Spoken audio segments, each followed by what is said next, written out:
I'm Admiral Brad Cooper here at United States Central Command, where I'm leading the forces executing Operation Epic Fury. First, I want you to know that we continue to keep the families of our fallen heroes and our wounded teammates in our thoughts and prayers. I'd also like to acknowledge and thank the families of the 50,000 American servicemen and women deployed in and around the Middle East. I'm grateful for your selfless sacrifice, and I know that Americans across the country hold you in their hearts. Let me start by offering my overall assessment of Operation Epic Fury. In short, U.S. forces continue delivering devastating combat power against the Iranian regime. I've said this before, but it bears repeating. U.S. combat power is building, Iranian combat power is declining.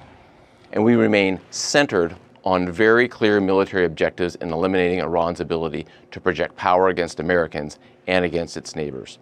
Every day, we're striking hard at Iranian ballistic missile and drones.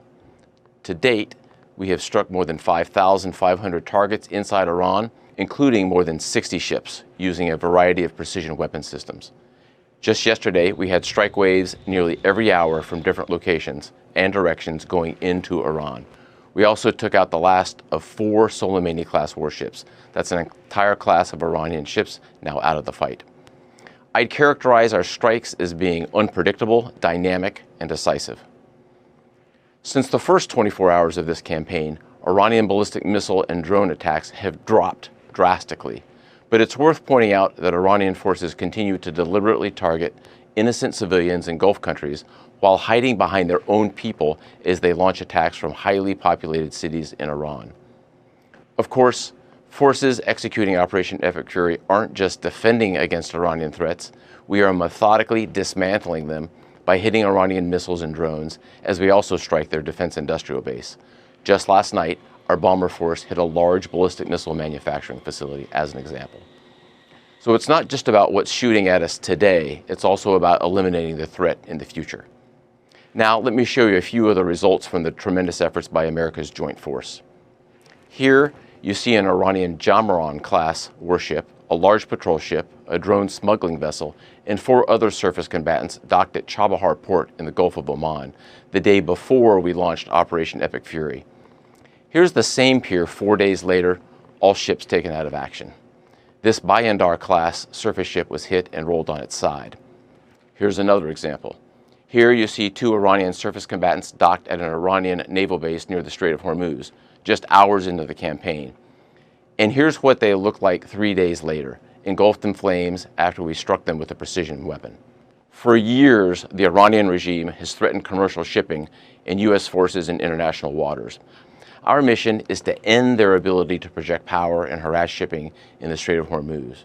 From the air, we've achieved a concentration of air power with back-to-back waves of advanced fighters creating constant pressure on the enemy every single day.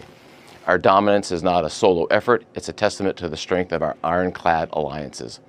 We continue to coordinate closely and effectively with Israel in this very large operation, and we are also coordinating and serving side by side with all of our partners in the Middle East. We're on a path to eliminating Iran's ability to threaten Americans and our friends, and we are achieving this through a combination of lethality, precision, and rapid innovation. Let me highlight a few examples, at least the ones that aren't classified, of how we are achieving lethal effects in entirely new ways. First, our warfighters are leveraging a variety of advanced AI tools. These systems help us sift through vast amounts of data in seconds, so our leaders can cut through the noise and make smarter decisions faster than the enemy can react. Humans will always make final decisions on what to shoot and what not to shoot, and when to shoot. But advanced AI tools can turn processes that used to take hours and sometimes even days into seconds. I continue to be impressed with all the branches of the U.S. military. The entire team is performing superbly.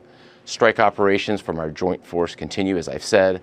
I assess that we are clearly exercising air superiority over vast swaths of Iran.